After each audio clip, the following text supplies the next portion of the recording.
فرماتے ہیں کہ ظہور خوارق از اکثری متقدمین در طول عمر زیادہ از 5 و 6 خوارق نقل نہ کردند۔ مشائخ نے متقدمین اولیاء اللہ سے ان سے 5 یا 6 زیادہ خوارق عادات، مثلا میں جناب سیدنا شیخ عبدالقادر جیلانی رحمۃ اللہ تعالی کے تذکرہ کر لیں، ان کے خوارق جو بڑے بڑے کرامات ہے 5-6 ذکر کی گئی ہوں گے۔ اسی طرح آپ مبارک فرماتے ہیں کہ حضرت جنید بغدادی کے سید ان طائفاس معلوم نیست کہ ازوی 10 خوارق نقل کردہ باشد۔ جناب سیدنا جنید بغدادی رحمۃ اللہ تعالی آپ فرماتے ہیں کہ جنید بغدادی رحمۃ اللہ تعالی باوجود اس کے کہ سید الطائفہ ہے، اس گروہ اولیاء کا سید ہے، اس کے باوجود بھی آپ سے 10 سے زیادہ خوارق کسی نے نقل نہیں کی، 10 سے زیادہ کرامات کسی نے نقل نہیں فرمائی۔ تو دیکھیں ان کی 10 کرامات کو ہی ہم مان لیں، چلو ہو گیا۔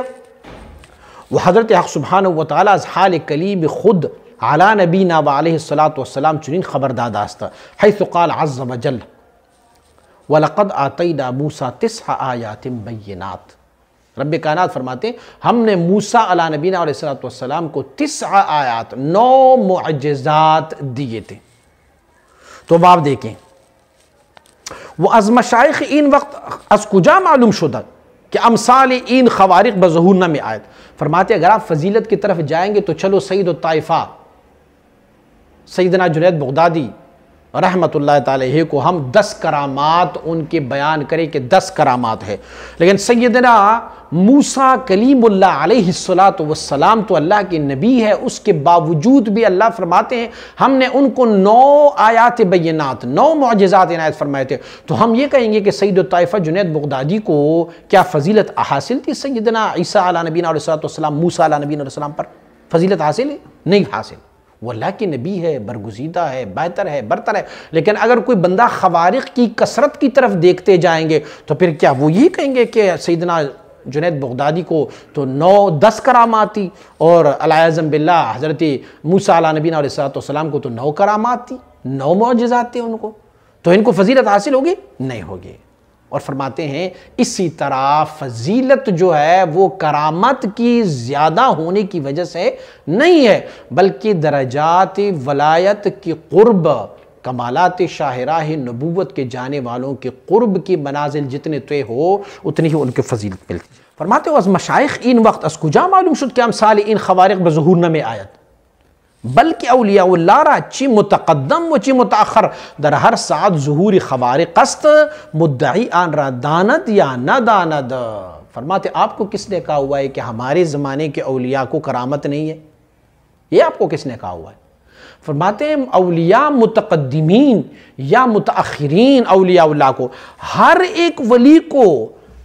ہر ساعت کرامت ہوتی ہے، ہر ساعت ان کی کرامت ہوتی ہے۔ اب آپ ان کو جانیں یا نہ جانیں یہ آپ کا کام ہے، لیکن جو جاننے والے ہیں وہ سمجھتے ہیں کہ اس زمانے کے اولیاء اللہ کو بھی کرامات ہے، اور آپ اگر اسے ایکسپٹ کرتے ہیں یا نہیں کرتے۔ آپ فرماتے ہیں خورشید نہ مجرمس ار کسی بنا نیست۔ فرماتے ہیں سورج کی کیا جرم، اگر ایک بندہ خود ہی نابینا ہے تو اندھا ہو تو اس میں سورج کا کوئی جرم تو نہیں ہے نا۔ سورج کو نہ دیکھنے والا، سورج سے آنکھیں بند کر دینے والے کو سورج نہ نظر آئے تو اس میں سورج کی کیا کمی ہے، سورج کا کیا قصور ہے؟ سورج تو سورج ہے۔ تو اگر آپ کو اہل اللہ اولیاء اللہ کی کرامات نہ دکھائی دے رہی ہو تو اس میں اہل اللہ اولیاء اللہ کی کیا کمی ہے؟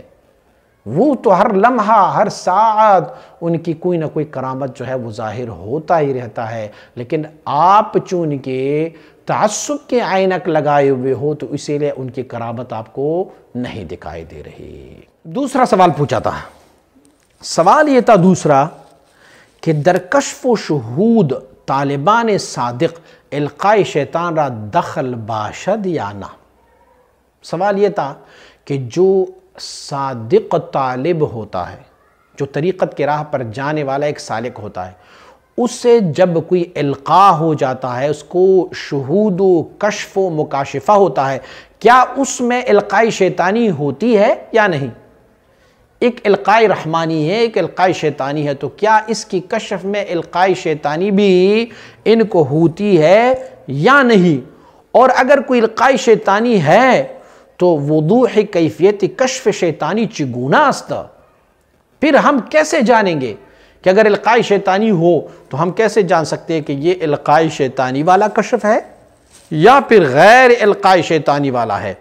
وہ اگر نیست سبب آن کی در امور ملہمہ بعضی غلط ہا و افتہ میں شود چیست، اگر آپ کہتے ہیں کہ اہل اللہ کی بندوں کی کشف میں القاء شیطانی نہیں ہوتی تو پھر بہت سارے کشفوں میں تو مغالطے بھی ہو جاتے ہیں، غلط کشف بھی دیکھتے جاتے ہیں، پھر وہ کیا ہے؟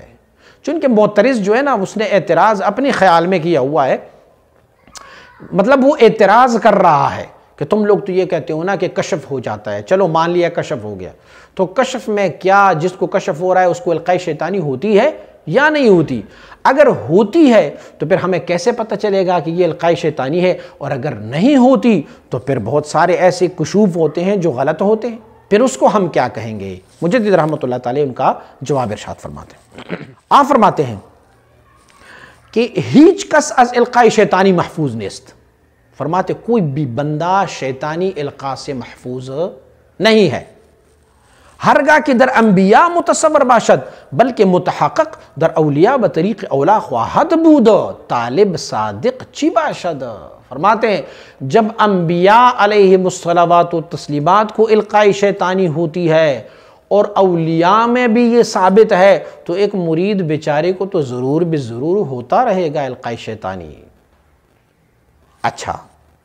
سورہ حج میں اللہ رب العزت آیت نمبر 52 اللہ رب العزت فرماتے ہیں، آپ فرماتے ہیں کہ اللہ کریم نے فرمایا ہے کہ انبیاء علیہم الصلوات و تسلیمات کو بھی القاء شیطانی ہو جاتی ہے۔ اس کی تفصیل میں انشاءاللہ پھر آپ کو بتاؤں گا کہ القاء شیطانی کیسی ہوتی ہے۔ بہت سارے علماء کو، سارے طلباء کو معلوم ہے، اگر سورہ نجم پڑھیں گے تو سورہ نجم میں جو ہے وہ القاء شیطانی، اور سورہ حج میں رب کائنات نے اس کے بارے میں فرمایا ہوا ہے۔ لیکن جب القاء ہوتا ہے کسی نبی کو القاء شیطانی، تو پھر القاء شیطانی کے بارے میں رب کائنات نے فرمایا فَيَنْسَخُ اللَّهُ مَا يُلْقَى الشَّيْطَانُ ثُمَّ يُحْكِمُ اللَّهُ آيَاتِهِ، اللہ رب العزت نسخ کر دیتے وہ القاء شیطانی کو، اور پھر اللہ رب العزت اپنی آیات کو مستحکم فرما دیتا ہے۔ کیا ہوتا ہے؟ جب نبی کو القاء شیطانی ہو جاتا ہے تو رب کائنات فوراً اس کو منسوخ کر دیتا ہے، ختم کر دیتا ہے، اور پھر جو ہے وہ اپنی آیات کو اللہ رب العزت جو ہے وہ محکم فرما دیتا ہے۔ یہ آیت شریف دلالت کرتی ہے اس بات پر وَدَرْ أَوْلِيَاءٍ تنبیہ لازم نیست، نبی کو جب القاء شیطانی ہو جاتی ہے تو رب کی طرف سے تنبیہ ہو جاتا ہے کہ یہ القاء شیطانی ہے، لیکن اولیاء اللہ کے لیے تنبیہ لازمی نہیں ہے کہ ان کو تنبیہ لازم ہے کہ وہ متابع نبی است، کیونکہ ان کے لیے تو تقلید ہے، ولی کے لیے تو تقلید ہے، ولی جو ہے وہ تابع ہے نبی کی، اور جب نبی کے تابع ہو تو ہر چیز مخالف نبی خواہد یافت، رد خواہد کرد و باطل خواہد دانست۔ اب جو بھی اس نبی کی دین کے مخالف ان کو کوئی بھی القاء ہو جاتا ہے تو پھر یہ خود بخود اس کو رد کر دیتا ہے، کیونکہ نبی کی تعلیمات کچھ اور ہوں گی اور جو القاء ہو رہا ہے وہ کچھ اور ہوگا، تو بذات خود اس کو رد کر دیں گے، کیونکہ یہ کسی ایک نبی کی یا تو بنی اسرائیل میں سے ہوگا یا پھر سیدنا آدم علیہ نبینا صلی اللہ علیہ وسلم کی امت میں سے ہوگا یا سیدنا، تو ان کے لیے اپنے نبی کا قول اور نبی کی شریعت ہی اصل ہے۔ تو جب ان کو القاء ہو جاتا ہے شیطان کی طرف سے اور کشف کوئی دکھائی دیتا ہے اور خطا کشف ہو تو وہ اپنی مکاشفے کو اپنی نبی کی اس دین اور شریعت کی ترازو میں ڈالیں گے، اگر اکول ہو گیا تو قابل قبول ہے، اور اگر اس میں سے کمی آئی تو سمجھ لیں گے کہ یہ القاء شیطانی ہے، اس کو رد کر دیں گے بس۔ اما در صورت کہ شریعت نبی ازان ساکت است و با اثبات و نفع عن حکم نمی کند امتیاز حق از باطل بطریق قطعیت دشوار است۔ لیکن اگر ایسا کوئی الہام ہو جائے کہ جس میں سے اس نبی کی شریعت اس سے خاموش ہو، یعنی شریعت مطہرہ نے اس بارے میں کچھ نہیں کہا ہوگا۔ اور ایسا ہی کوئی الہام اس ولی کو ہو جائے تو فرماتے اس میں سے پھر حق اور باطل کو الگ کرنا پھر مشکل ہو جاتا ہے، کیونکہ الہام جو ہوتا ہے وہ ظنی ہے، گمانی ہے، اور نبی کو جب ہو جاتا نا تو نبی علیہ السلام پر جب نازل ہوتا تو فوراً وحی نازل ہو جاتی، اور وحی جو ہے وہ قطعی ہے، الہام جو ہے وہ ظنی ہے، گمانی ہے۔ پھر تو آپ مبارک فرماتے ہیں لیکن درین امتیاز ہچ قصور بولایت راہ نمی یابد، لیکن اگر حق اور باطل کے درمیان اس کشف کی امور میں اگر وہ فرق نہ پائے اور نبی کی شریعت بھی اس سے ساکت رہیں تو پھر ان کی ولایت میں اس پر کوئی فرق نہیں آتا، جب تک کہ وہ اس کشف کو، اس الہام کو جو یہ سمجھ رہا ہوتا ہے اس کو جب تک کہ وہ اس پر عمل پیرا نہ ہو۔ تو مشائخ نے تو یہی دستور العمل اپنایا ہوا ہے کہ مرید جو بھی، یعنی ہر ولی کے وہ تو ایک شیخ ہوتا ہے، ان کو جو بھی کشف الہام ہوتا ہے وہ اپنی شیخ کو بلا جھجک عرض کریں گے، صحت اور سقم اور خرابی، اچھا اور برا اپنے شیخ سے ہی وہ جانیں گے۔ وہ شیخ کو بتائیں گے کہ میں نے ایسے الہام مجھے ہوا ہے، یا ایسے میں نے کشف دی کی، ایسے مجھے خوارق عادت کام ہوا ہے، کیا یہ ٹھیک ہے یا نہیں؟ تو شیخ ان کی صحت اور سقم ان کو بتاتے جائیں گے۔ اور آپ مبارک فرماتے ہیں کہ ہم جو ہے نبی کی امت چی اتیان شریعت و مطابعات نبی متکفل نجات دارین است و امور مسکوت عنہا زائد بر شریعتند وما مکلف پا امور زائدہ نیستم۔ فرماتے ہمارے لیے اصول کیا ہے؟ وہی اصول ہے جو ہمارے نبی، ہمارے دین، ہماری شریعت نے ہمیں بتائے ہے۔ جو نبی کی شریعت اس سے خاموش ہے ان چیزوں پر ہماری گرفتی نہیں ہے، ہم ان چیزوں میں کیوں پڑے؟ ہم اپنی نبی کی لائے ہوئی شریعت، دین، اسلام پر چل رہے ہیں۔ یہ تو ساری ظنی ہے، یہ گمانی چیزیں ہیں، تو ہم گمان کو چھوڑ کے اصل کی طرف آ جائیں۔ کوئی بھی الہام ایسے ہو گیا، کوئی بھی ایسا کشف ہو گیا تو ہم اس کشف اور الہام کو شریعت غراء محمدی کے سانچے میں ڈالیں گے، قابل قبول رہا تو ٹھیک، نہیں رہا تو ہم ان کو نہیں کر دیں گے۔ اور آپ نے کہا ہوا ہے کہ غلط کشف ہوتا ہے، تو جب غلط کشف ہوتا ہے تو یہ القاء ہوتی ہے۔ آپ فرماتے ہیں کہ میں آپ کو بتاؤں باید دانست کہ غلط کشف منحصر بر القاء شیطانی نیست۔ جب کشف میں ہمیں مغالطہ ہو جاتا ہے تو یہ القاء شیطانی پر منحصر نہیں ہوتا، بلکہ یوں ہوتا ہے کہ بسا است کہ در متخیلہ احکام غیر صادقانہ صورت پیدا کنند کہ شیطان را دران جا ہیچ مدخل نہ باشد، از قبیل اس کے بعض در منامات حضرت پیغمبر را علیہ السلام میں بیناد و بعض احکام را اخذ میں کند کہ فی الحقیقت خلاف آن احکام متحقق است۔ درین صورت القاء شیطانی متصور نیست کہ مختار علماء عدم تمثیل شیطان است، بصورت خیر البشر علیہ السلام بہر صورت کے باشد، پس درین صورت نیست الا تصرف متخیلہ کہ غیر واقع را واقع دانیدہ است، یہ پھر ہو جاتا ہے۔ آپ مبارک فرماتے ہیں اکثر و بیشتر یہ ہوتا ہے کہ آپ تو کہتے ہیں کہ القاء شیطانی جو ہے وہ ہو جاتا ہے، آپ فرماتے ہیں میں آپ کو کہتا ہوں کہ بسا اوقات ہماری کشفی امور جو ہے نا اس میں القاء شیطانی کا بھی عمل دخل نہیں ہوتا، بلکہ یوں ہوتا ہے کہ القاء شیطانی کے بجائے ہمارے کچھ خیالات ہوتے ہیں، امور متخیلہ ہوتے ہیں، کچھ خیالات ہوتے ہیں، اور اس خیالات میں سے ہم کیا کرتے ہیں،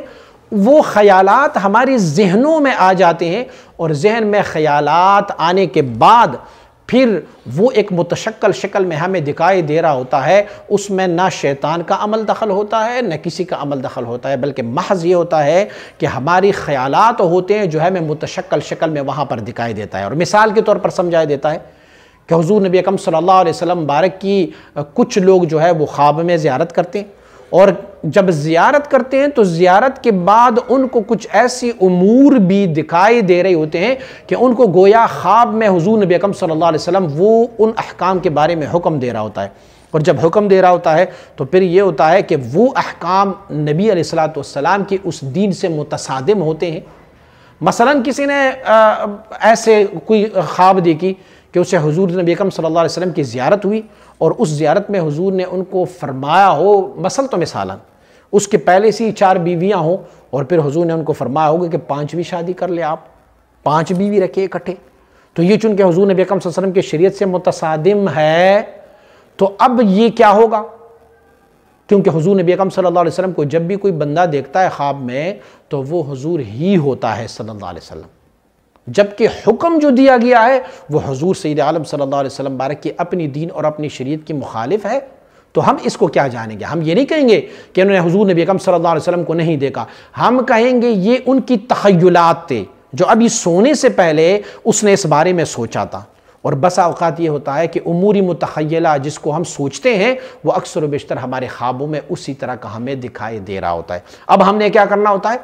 اس حکم کو جو بظاہر شریعت غراء محمدی صلی اللہ علیہ وسلم کی بالکل مخالف ہے، اسے ہم لا کے شریعت کے سانچے میں ڈالیں گے. اگر دین نے اس بات کی اجازت دی ہوتی تو پھر ہم کہیں گے کہ یہ حکم صحیح ہے، اور اگر دین نے اس کی اجازت نہیں دی ہوگی تو ہم پھر یہ نہیں کہیں گے کہ یہ شیطان کی القاء ہے، ہم یہ کہیں گے یہ وہ امور متخیلہ ہے جو ہمارے خیال اور سوچوں میں سے گزر رہا تھا. اب وہ امور متخیلہ ہماری جو ہے وہ متشکل شکل اپنا کے ہمیں خواب میں نظر آ رہے ہوتے ہیں. تو اسی لیے جب کسی سالک کو کوئی کشف ہو جاتا ہے تو ان کے کشف کو، ان کی امور ملہمہ کو ہم شریعت کے سانچے میں ڈال لیتے ہیں. اگر شریعت کے سانچے میں پوری اتری تو ہم اسے قابل قبول کریں گے، اور اگر شریعت مطہرہ کے سانچے میں پوری نہ اتری تو ہم اسے رد کر دیں گے، کیونکہ ہمارے لیے تقلید ہی ہے اور ہم اپنی نبی کی تقلید کرتے ہیں. جو نبی کی تقلید کرتے ہیں تو پھر ہمارے لیے وہی تقلید جو ہے وہ سب سے افضل و اعلیٰ.